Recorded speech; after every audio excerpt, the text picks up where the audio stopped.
If you want to sustain a long-term career in musical theater, then it is essential that you understand and implement the following elements that I'm going to go through in this video, starting right now. The first action step you need to understand and implement is the mindset shift of going from a sprint to a marathon. And this is so important because in this industry and in this career, you really do have to focus on long-term growth.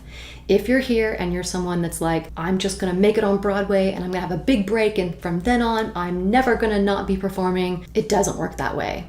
Maybe for a few people in the industry, but you really need to take time to shift your mindset from this being a quick fix to long-term sustainability. And this is really going to help you emotionally and mentally when you have those lows, and the lows are low, and then you hit a high and you get a great callback, or you book a show, or you go out on tour, or whatever it may be. You're going to find a way emotionally to sustain the lows between the highs. So it really is extremely important that you take time to really understand and look at your career on a daily basis. And you can really implement this in many different ways.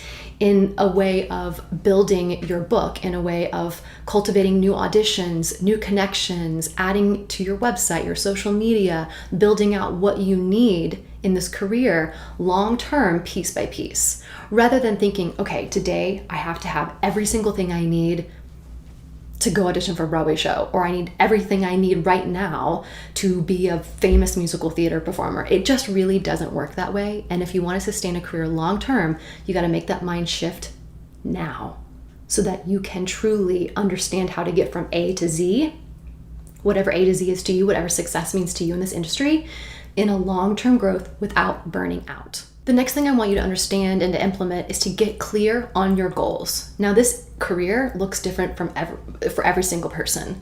No one person's career in this industry is going to be exactly the same way. If you asked, 1,000 actors how they got their first break or how they got their agent or any question, every single person is going to have a different answer. So it's truly up to you to say, I want to have a career in this industry. And it doesn't matter to me if I'm on Broadway. It matters if I'm working. Or if you have priorities. Maybe you have kids. Maybe you're married or have a partner and you want to stay based in one area. Being clear on those goals is going to set you up for success because it's going to help you identify which auditions to go out for, which auditions to not go out for. And the ones that you don't go out for, you're going to retain that energy and that time you would have wasted on those and put it into something else. So you've got to sit down and look at what are your goals right now and what are the action steps that you can take on a daily and weekly basis to move forward. I think it really goes back to the first part of mindset too, is that you can't just say, here it is, I'm going to be a professional performer right now, this very day. Instead, shifting and being realistic and saying, okay, this year, my goal is to really build up my audition book and understand how to self-tape and to get my website built out. Or this year I'm going to focus on switching to Actors Access because I know that's where I really define my auditions and that's where everything's happening. And so I'm going to make sure that I get my tapes together, my clips together, my resume is going to be updated, and that's what I'm going to focus on. Focus on the goals that you can control. It is completely out of your control to say, I'm going to book a show. You can't. That's out of your control. So let's focus on the goals and be realistic about what they are so that you know what you need to focus your energy on and what you don't need to focus your energy on. All right, next action step you need to understand and implement to have a long-term career in musical theater is to stop trying to please everyone else.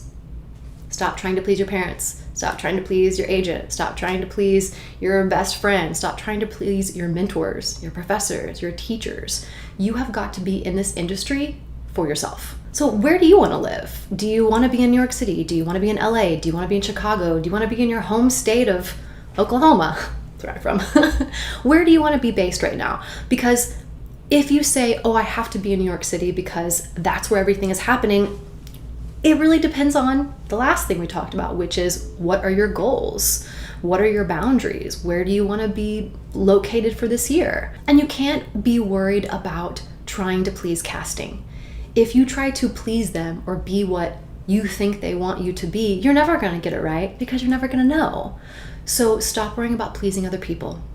You have to find happiness and joy and fulfillment and meaning and purpose in yourself. And this can shift every single year. And I just made a switch for this myself. I went from living in Southern California, around LA and San Diego and Orange County, to moving into New York City for a little bit because I want to test out something. I've lived here before, but I want to test out what's happening now and auditions and how that works to get me closer to my goals. But I can't please everybody. A lot of people are like, why are you back in New York City? What? If you're living in a small apartment, you have a big house in California. But here I am, pleasing myself. So please yourself. Stop trying to make other people happy so that you can sustain a long-term career in this industry. All right, next action step to having a long-term career in musical theater is never stop focusing on your support jobs. You have to have a support job. I don't call them survival jobs. I'm not surviving some horrible thing that I made a choice. I actively chose to be here. So did you.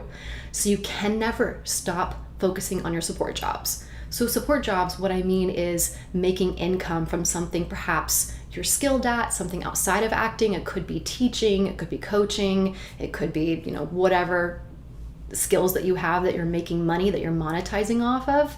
Never stop doing those. I don't care if you're like, I saved up money, I'm going to New York City now, I'm not gonna work.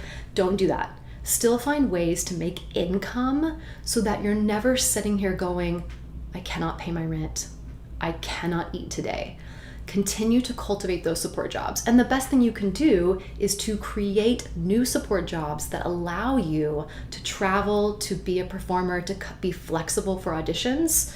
And that's something that took me a really long time to create, but it has helped me sustain my career long-term in this industry. Next action step I want you to implement is to get 1% better every single week. And I mean this wholeheartedly.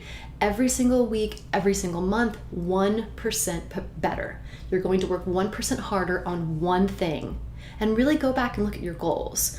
Do you need to get better clips? Because everything is online submissions right now. How can you get 1% better after every single clip that you film? Every single time you leave an audition or a callback or do a show or work on something on your own, even if it's at home, how can you get 1% better at that one thing the next time you do it? Again, we're talking about long-term sustainability, not quick fixes. The next action step I want you to understand and start implementing is to set your boundaries. This is the key to staying in this industry long-term. Set your boundaries. And I'm talking about personal and work-life boundaries. You cannot be on 24/7. You cannot be waiting by the phone or by your email for your agent to call you and say, you need to submit this in 1 hour. You just can't do that long-term. So set your work-life boundaries. Where do you want to live? What type of contracts do you want to do? What type of shows do you want to do? What type of shows do you not want to do? Are there times that you don't want to work and you want to make sure that you're booked out? Whatever it may be for you to live a purposeful, meaningful life, you have to set those boundaries and you have to stick to them. No matter what the consequences may be, you have to say, I am not going to work on this day and this day. Now, I will say, there does need to be flexibility in this industry. You may say, I'm going to stop working at, 5 o'clock every night, and then you get a show, and of course they happen in the evening, and you've got to have flexibility around that, of course. So it's okay to rework your boundaries, update them as the jobs come along or as your life shifts a bit. But just make sure that you are setting boundaries for yourself, both personal and professional. Don't forget to give this video a like, a thumbs up if you found it valuable and helpful. Okay, I'll see you in the next one. Bye.